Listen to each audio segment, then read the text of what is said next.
Well, good day, and welcome to another edition of episode of Lanark County Confidential. I'm Mike Lynch-Staunton, your host, being broadcast on Reno Viola Outdoors Radio Network, WRVO, and I'm speaking to you from my studio in Franktown, Ontario, Lilac Country of Ontario. And this is probably the best time to visit Franktown this time of year because May is when the lilacs start to come out. So if you get a chance to come through, visit Lilac Lane. It's really super nice to whip down there and see the lilacs and smell them. And it's pretty nice. Anyways, this is episode number 30, and it's my part 2 discussion of Need for Speed. And it's how to get the best out of your boat. I'm sort of a speed freak. I have been for years from motorcycle racing, and I just like to make things go fast or go as efficiently fast as they can. You know, if you got a little motor and you want to make something go really fast, then you got to do it as efficiently as possible. Or and when I was racing, I didn't have a lot of money like the other guys did, so I had to. But my setup had to be where I got my speed from. I may not have had the biggest motor, but I could go around the corners faster than they could. So, and I could outbrake them, so I could beat them. So, and that's sort of what I've, gotten into in bass boats. Owning a Gambler bass boat, which is a pretty quick hull. It's an air entrapment hull, so it actually gets up on top of the water, and the hull is designed to aerate the water. So none of the stickiness that you have with a lot of the hulls out there that are, sort of concave shaped or V-bottom shaped, stuff like that. It would be a good thing to listen to the first part that I did last week, because that gives you sort of a, I don't want to go over the prop materials and stuff like that. We're specifically going to be talking about stainless steel props today. That's it. No aluminum, no composite, no nothing like that. And you should sort of understand what a prop does and its pitch and stuff like that. And I think I pretty much covered that in the last one. Basically, the pitch and the diameter, there's a ratio between, I can't go a 15-inch, 28-inch pitch on a 200 because it just would never turn it, and you never fit in the gear case and stuff. So there's sort of, 14 inches, and I'm 14 and a quarter inches, and I'm 26, 27, 24 inches in diameter type thing. So, and then we all know that as that turns one 360 degree turn, it goes 24 inches or 26 inches or 28 inches forward. So, and then stainless steel is got the ability for me to bend it in ways that I can catch the water coming off of it, and that catching the water allows me to leverage the boat and pick the bow up. So there's a portion of the prop, the back end of it, the cupping area, the trailing edge actually, that's very important. And if the prop is not properly made, if they cut that back edge off, the trailing edge off too much, then you lose all your cupping, and it's basically you have to have the prop remade. So I'm just going to go quickly through how I do a setup on a bass boat, and I start at a given point. And I'm, I've been doing this for a few years, but nowadays it's really easy to cheat. It's easy to do it easier with the internet, because you go. This is not rocket science, guys. Go to Bass Boat Central. Go under the. There's a guy there that does setups, and most guys are going to be able to find their boat there underneath the setup thing, and start with, I basically take, I trim the motor about halfway out. I take a straight edge, put it on the bottom of the boat, about a 6-foot piece of wood that's straight, put it on the bottom of the boat, and then I measure where that intersects the gear case, and then I measure down to the center line of the prop shaft, okay, and that can be anywhere from, usually I start about 2 inches below the bottom of the boat, okay? So if that's that straight edge is, you've got that straight edge on the bottom of the boat, and you're parallel with the bottom of the boat, and you trim the motor out halfway, so you're sort of in line with the with that straight edge, and then you measure down, and if you get anywhere between 2¼ inches to 2.5, well, I generally start at 2¼ on most boats. 2.5 you can, but the faster the boats, the higher you're going up. And on mine, I was up to 1.5 inches at one point. So, but then I had a really high cupped prop on it. But so, like I said, what I'm trying to get across is you have to know where you're starting, because once you start jacking that motor up, which hopefully everybody that's listening to this has a setback on the bottom. I should have gotten into that, but this is for guys that setbacks and jack plates. But jack plates is easier because you can do it automatically. But we're basically a setback where it's rigid and you move it and then you readjust it. Okay, so once I know where I start, then I do a run on not a real rough day, a day where I've got a bit of a ripple, but not a calm day because there's too much adhesion at that point.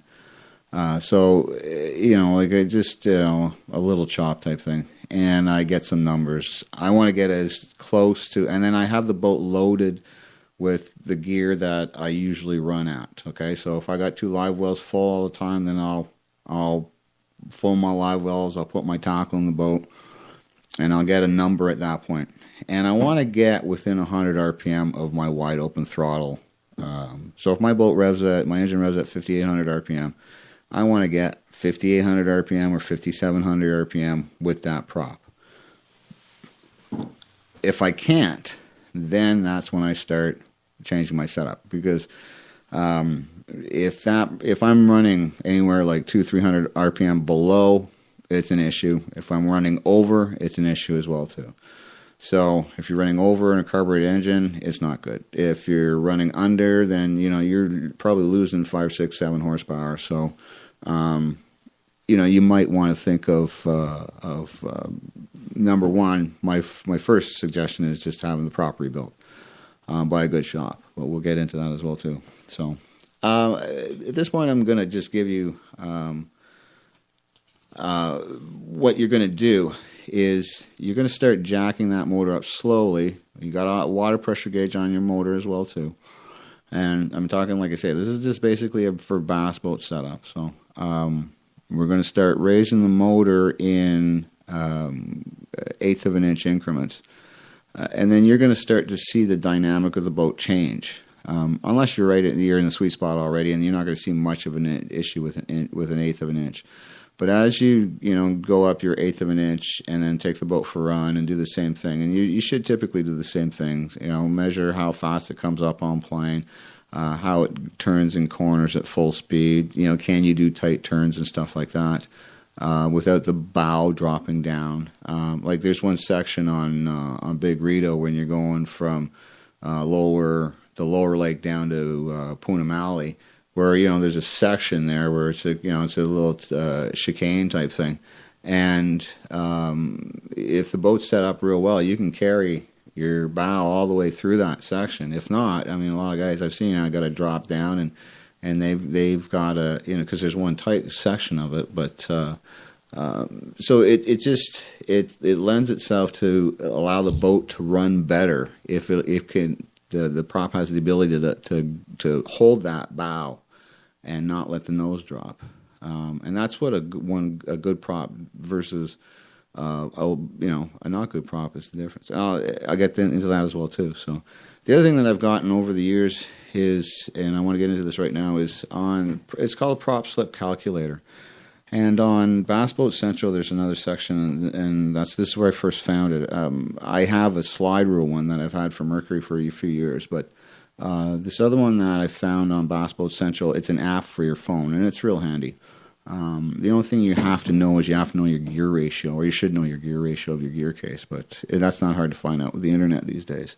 So what you do is you go to Bass Boat Central, go to props, and then under the top headings on props, not the whole board conversation, but the top 3 or 4 headings, there's one prop slip calculator. I think the first one's for an iPhone, and then you scroll down a bit, and the second one is for the Android. So and it's a good app. I've used it, and it's pretty accurate to what I've been doing. What I've been doing for years, okay, is the old calculator stuff. If you just Google top speed or theoretical top speed of a boat, it will give you a formula, which you take your RPM, your gear ratio, your prop pitch, and you divide it by 1056 or something like that, and it will give you your theoretical mile an hour. And then you take your theoretical mile an hour and you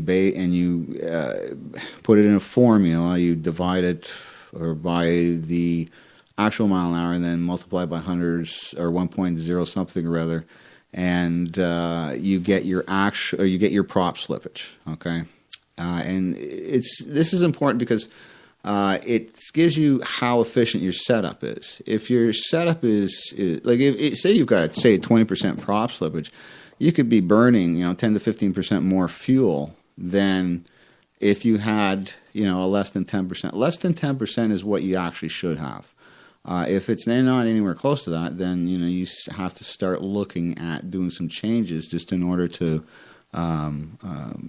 make sure that you've got an efficient setup there. So, and the first thing I do these days is I look at where the anti-ventilation plate is compared to the bottom of the boat. I mean, I discussed that last week, but that's front and center. So, but on bass boats, it's not important. But where you start running the center line of the prop shaft is dependent on the prop. 4-blade prop, you can't surface as much or as high as a 3-blade prop. So I don't run 4 blades as high as 3 blades. Unless they've been worked on, but typically an out-of-the-box 4-blade, you can't run it as high as a 3-blade. So it's just the way the props are. It doesn't have the blade area to run out of the water that much. So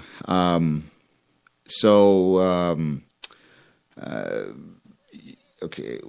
One thing that that I want to always stress here as well too is when you start jacking your motor up, the first thing that you have to be cognizant of is your water pressure. So another thing I would suggest, if we're going to do this, make sure your water pressure is a year old or less than, or it's been just recently replaced or something like that. So you when your water pressure is going to start to tail off, because unless you've got a low water pickup on your gear case, in which case it's not much of an issue. But like I say, because we're raising the motor and we're exposing the water inlets to air instead of water, there's a certain amount of aeration of the water that begins going.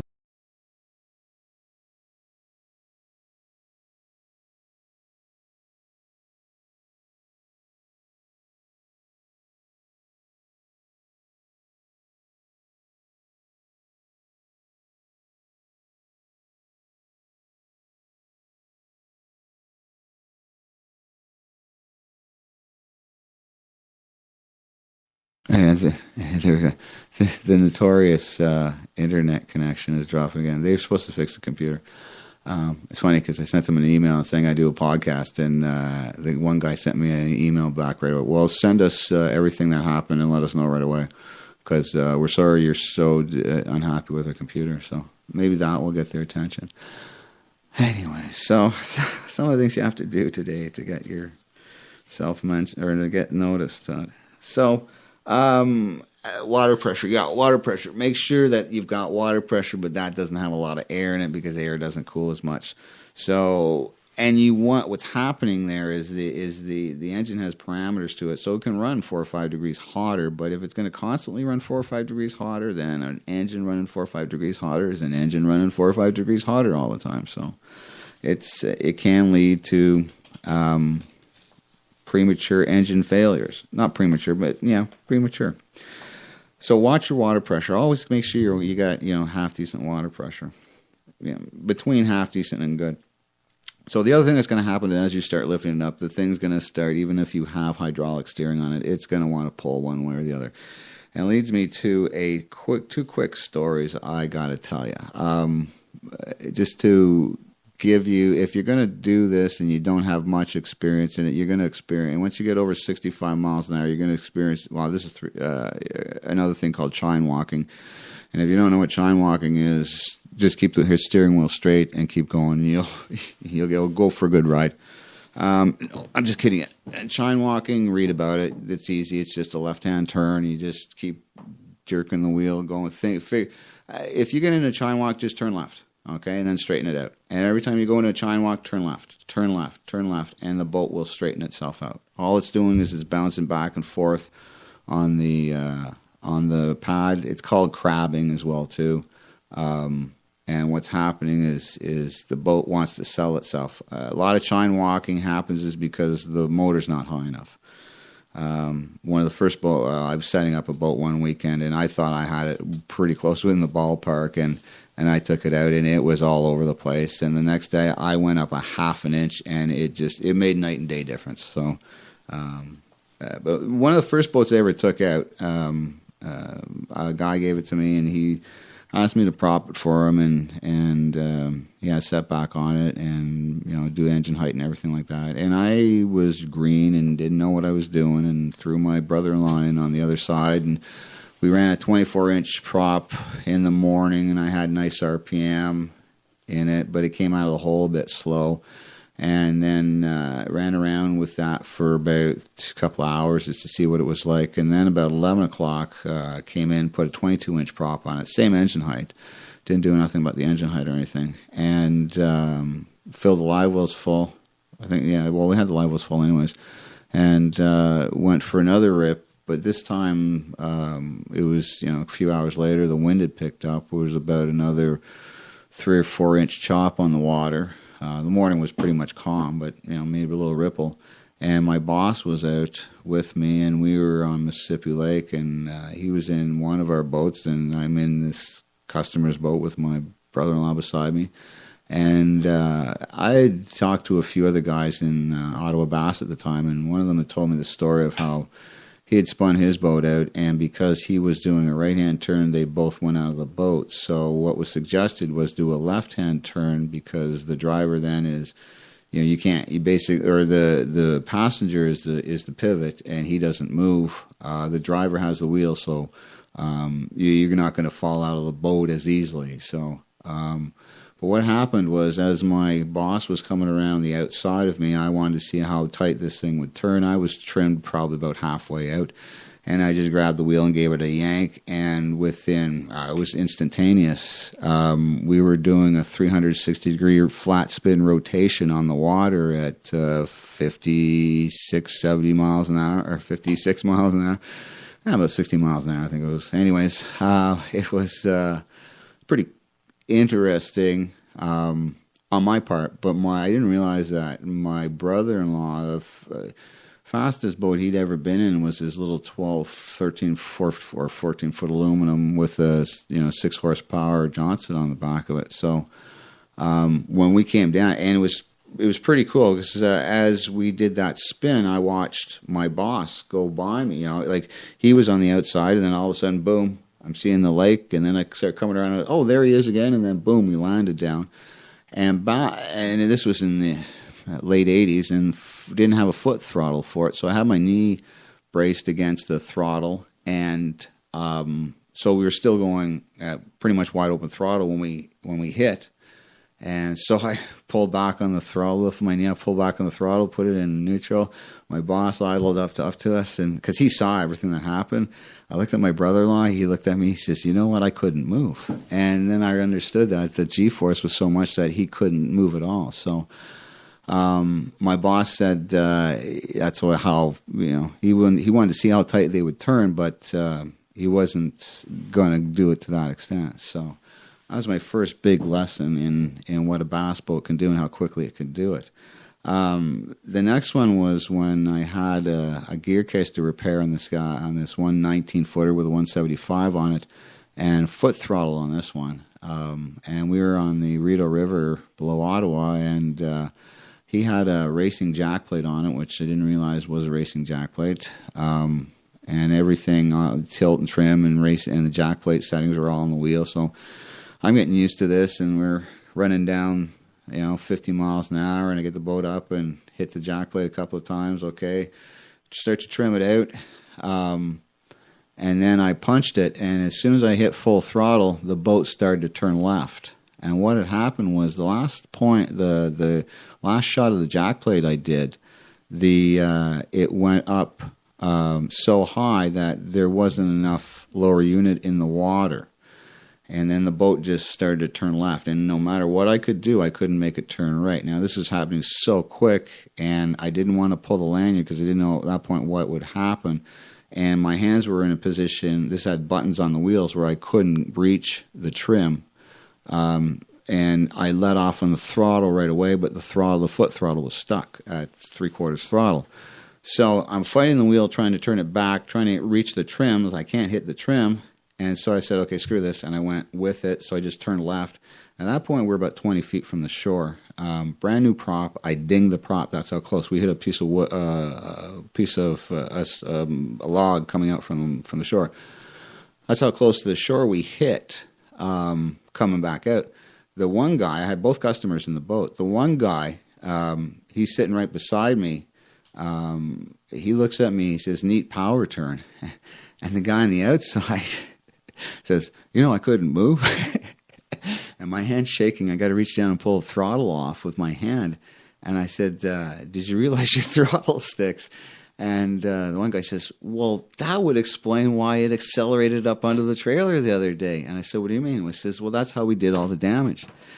And at that point, I said, okay, well, I got to really analyze how I talk to customers and figure out what kind of damage. And they wanted me to go out with just myself in the boat. And I said, no, because they'd never really driven the boat fast. So I said, no, you guys get in the boat and we'll start to play around with it and see what's going on. By that time, I'd driven a lot of bass boats with jack plates and stuff like that. But this was a 12-volt jack plate, but with a 6-volt motor. So it went really fast. So instead of it going 5 seconds to go to the top, it took like 2 seconds to go to the top.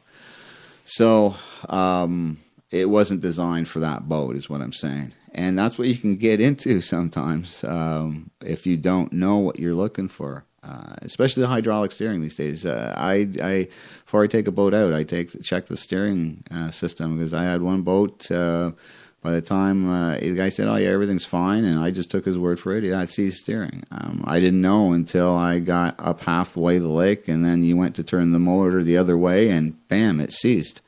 You just couldn't turn it back again. We finally got it freed, but it's a lot of things you got to watch out for. But in the setup, you're basically looking for your wide open throttle RPM with your maximum load. And the ways to attain that are lifting the motor. I didn't even get into my best.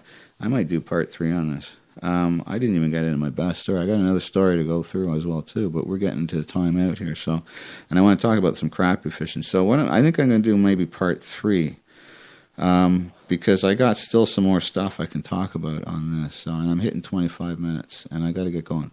Anyways, did some crappie fishing out there last week. It was. I went down to the locks. That's what I do this time of year. I hit the locks. I go to Kempville, or I go to Burt's Rapids, hits the locks at Burt's Rapids, Nicholson, Edmonds, Kilmarnock, and a lot of dead fish lying around all over the place. So the water levels were high, but a lot of water going through the Rideau River. My gosh, it's going through big time at the spillway, or I guess it's not spillway, but at the bridge in Smith Falls, just by Sly's Locks. I hit them as well too. So a lot of crappie and some nice crappies as well too. I got some 10, 11-inch crappies. So they're on. If you guys are interested, drop me a line. I'll if you see me out there, say hello. I'm more than willing to help you out if you're trying to. A lot of guys use floats, and especially in the locks. What I've been finding, instead of using the floats, I did some drop shotting in the locks, which it's like the opposite to floats. It worked. The other thing I was doing was I was just you don't need a float. If they're spread out all over the lock, yeah, you're gonna need a float because you can drift it out to them and stuff like that. But I was finding them in the corners, so all I was doing was just dropping my little nymph down, or I was using a shrimp imitation thing, and they were just grabbing it while it was just floating there. So I didn't need a float at all. And then, like I said before, the first time I started doing it, I was just using my drop shot rod, but it was working pretty well. So. Anyhow, I'd like to thank you all for coming this week, for listening this week.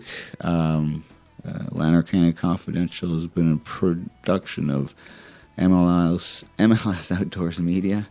You can see some of my videos on YouTube and podcasts as well. And the podcasts, like I say, are being done on WRVO Radio Network, Internet Radio Network for the Outdoors, Radio Viola.